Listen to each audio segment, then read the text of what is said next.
ओम नमः शिवाय। Radhe Radhe everyone. Friends, सावन का महीना शुरू होने वाला है और सावन का महीना इस वर्ष यानी 2022 में 14 जुलाई से शुरू हो रहा है।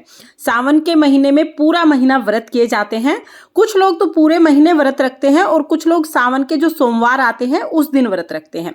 तो देखिए, आज की वीडियो में हम जानेंगे कि सावन के पूरे महीने व्रत कैसे किए जाते हैं और व्रत का उद्यापन कैसे किया जाता है। साथ ही हम जानेंगे कि सावन के सोमवार के व्रत कैसे किए जाते हैं। तो चलिए वीडियो शुरू कर लेते हैं। अब देखिए, सावन के जो व्रत हैं वो 3 तरीके से किए जाते हैं। पहला जो तरीका है वो ये है कि सावन के व्रत फलाहार किए जाते हैं। कुछ लोग फलाहार व्रत करते हैं। तो फलाहार जब आप व्रत करेंगे तो सिर्फ फल खाने होते हैं, उसमें अन्न और नमक बिल्कुल नहीं खाना होता है। दूसरा जो तरीका है वो ये है कि आप एक समय मीठा भोजन करते हैं, इसमें नमक नहीं खाना होता है बिल्कुल भी। मीठा भोजन आप कर सकते हैं, या अगर आप नमक खाए बगैर नहीं रह सकते हैं तो फिर आप सेंधा नमक ले सकते हैं, तो आप मीठे व्रत कर सकते हैं। इसके अलावा एक जो तीसरा तरीका है वो ये है कि आप एक समय सिंपल शुद्ध सात्विक भोजन करेंगे, यानी कि पूरा दिन व्रत करेंगे और शाम के समय आप शुद्ध सात्विक भोजन जिसमें प्याज लहसुन ना हो वो आप करेंगे, यानी अन्न और नमक आप एक समय खाएंगे। तो इस तरह से आपको पहले ही डिसाइड कर लेना है कि आपको किस तरह के व्रत करने हैं।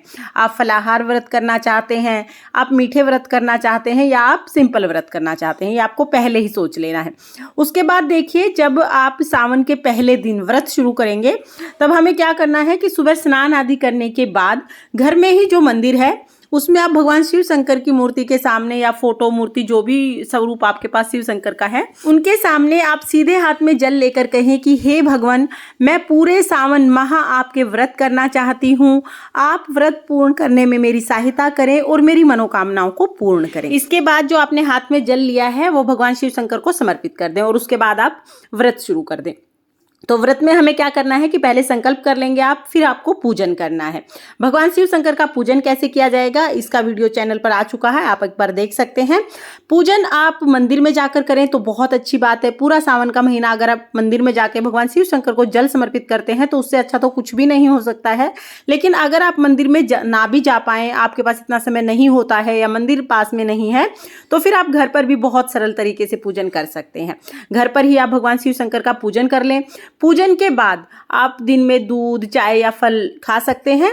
शाम के समय आपको एक समय भोजन करना है और भोजन करने से पहले आप भगवान शिव शंकर का पूजन करेंगे, दिया जलाएं, आरती करें, पूजन करें भगवान शिव शंकर का। उसके बाद जो भी आपने अपने लिए खाना बनाया है उसका भोग समर्पित करें और फिर आप भोजन ग्रहण करें। तो भोजन आपको क्या ग्रहण करना है वो मैंने पहले ही बता दिया है कि अगर आप फलाहार व्रत करना चाहते हैं तो फिर आपको फलों का ही भोजन करना है, फल खाने हैं। अगर आप मीठा व्रत करना चाहते हैं तो फिर आप मीठा खाना खा सकते हैं, जैसे लड्डू खा सकते हैं, चूरमा खा सकते हैं, या कोई भी मीठा खाना आप खा सकते हैं। नमक मीठे व्रत में नहीं खाए जाते हैं। और अगर आप सिंपल व्रत करते हैं तो फिर आप जो घर में शुद्ध सात्विक भोजन बनता है बगैर प्याज लहसुन का वो आप खा सकते हैं। इस तरह से आपको एक समय भोजन कर लेना है। पूरा महीना हमें इसी तरह से व्रत करना है। और सावन के सोमवार के जो लोग व्रत करते हैं ना वो भी इसी विधि से व्रत करते हैं, यानी कि सावन के सोमवार को भी आपको पहले ही डिसाइड कर लेना होगा कि आप फलाहार व्रत करेंगे, मीठे व्रत करेंगे या आप सिंपल व्रत करेंगे।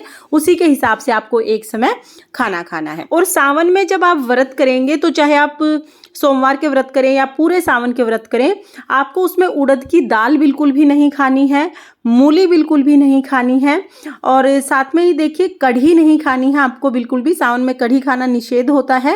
और सावन के महीने में जब आप भगवान शिव शंकर का पूजन करें तो बेल पत्र जरूर चढ़ाएं। चाहे आप एक बेल पत्र चढ़ाएं लेकिन बेल पत्र जरूर चढ़ाएं, क्योंकि अगर सावन में सिर्फ एक लोटा जल और बेल पत्र भी हम चढ़ा देते हैं भगवान शिव शंकर पर तो उससे भी भगवान शिव शंकर अति प्रसन्न होते हैं और मनोकामनाओं को अति शीघ्र पूर्ण करते हैं।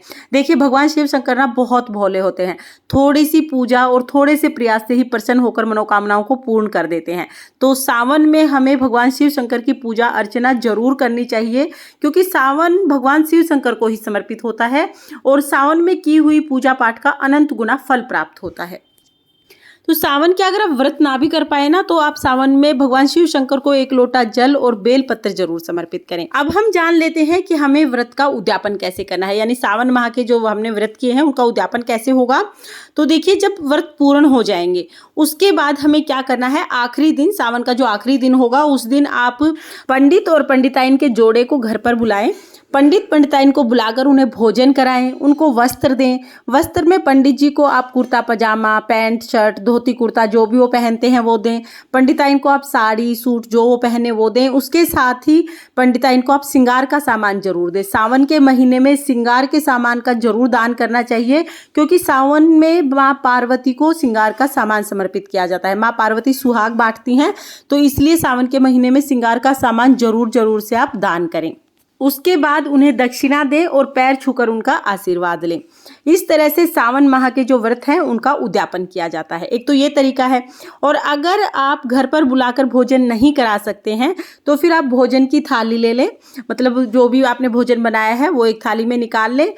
पंडित पंडिताइन के कपड़े ले लें और दक्षिणा ले लें, वो आप पंडित पंडिताइन के घर देकर आ सकते हैं, या आप खाने का सूखा सामान भी ले सकते हैं। और अगर कंवारी लड़कियां पूरे सावन माह व्रत करती हैं तो फिर वो मंदिर में जाकर भगवान शिव शंकर माता पार्वती को वस्त्र चढ़ाती हैं, भोग समर्पित करती हैं और उसके बाद वहीं पर प्रसाद बांट देती हैं। इसी तरह से कंवारी लड़कियां उद्यापन करती हैं। और अगर कंवारी लड़कियां वस्त्र ना भी चढ़ा पाएं तो वो जनेऊ चढ़ा दें और 1.25 किलो या 5.25 किलो प्रसाद बांटें, दक्षिणा चढ़ाएं। इस तरह भी कंवारी लड़कियों का उद्यापन हो जाता है। तो इस तरह से सावन माह के व्रत का उद्यापन किया जाएगा। सावन माह के व्रत का उद्यापन बहुत ही सरल है, आप इनमें से किसी भी विधि से उद्यापन कर सकते हैं। इसके साथ ही जब सावन के सोमवार आप करते हैं तो उसका उद्यापन भी इसी तरह से किया जाता है। आखिरी जो सोमवार आएगा उस दिन उद्यापन किया जाएगा। सावन में आपको दोनों समय भगवान शिव शंकर के सामने दीपदान जरूर करना है, यानी भगवान शिव शंकर के सामने दिया जरूर जलाना है आपको, और भगवान शिव शंकर का पूजन आपको जरूर करना है। फ्रेंड्स, सावन के व्रत बहुत ही सरल होते हैं और मनोकामनाओं को अति शीघ्र पूर्ण करते हैं। सावन में होने वाली सभी पूजा व्रत सभी के वीडियोज आपको मेरे चैनल पर मिल जाएंगे। सभी का लिंक मैं आपको डिस्क्रिप्शन में दे दूंगी, एक बार आप उन वीडियोज को भी जरूर देखें। फ्रेंड्स, अगर आपको ये वीडियो पसंद आई हो, अगर ये वीडियो आपके लिए यूजफुल हो तो प्लीज वीडियो को लाइक करना, और अगर आपने अभी तक चैनल को सब्सक्राइब नहीं किया है तो चैनल को सब्सक्राइब कर लेना। वीडियो देखने के लिए आप सभी का बहुत बहुत धन्यवाद। ओम नमः शिवाय। राधे राधे।